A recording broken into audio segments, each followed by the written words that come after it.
ক্ষতিপূরণ দিতে হবে, দিতে হবে। সিজেন্টা কোম্পানির ক্ষতিপূরণ দিতে হবে, সিজেন্টা কোম্পানির ক্ষতিপূরণ দিতে হবে, দিতে হবে। বীজ তারা বপন করে 60 দিনের ভিতরে কিছু না পাওয়ার কারণে ফুল ফল কিছুই আসেনি।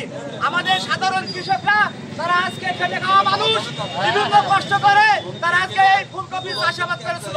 বেলগাছি গ্রামে প্রতি বছরের ন্যায় এবারও ফুলকপি চাষ করা হয়েছিল। এই সিজেন্টা কোম্পানি আমাদের সাথে ভুল বীজ দিয়ে আমাদের প্রতারিত করেছে। এর জন্য আমরা দৃষ্টান্তমূলক শাস্তি এবং সাধারণ কৃষকের ক্ষতিপূরণের জন্য আজকে আমরা প্রেস ক্লাবের সামনে মানববন্ধন করেছি। আমরা ক্ষতিপূরণ দিতে হবে, দিতে হবে,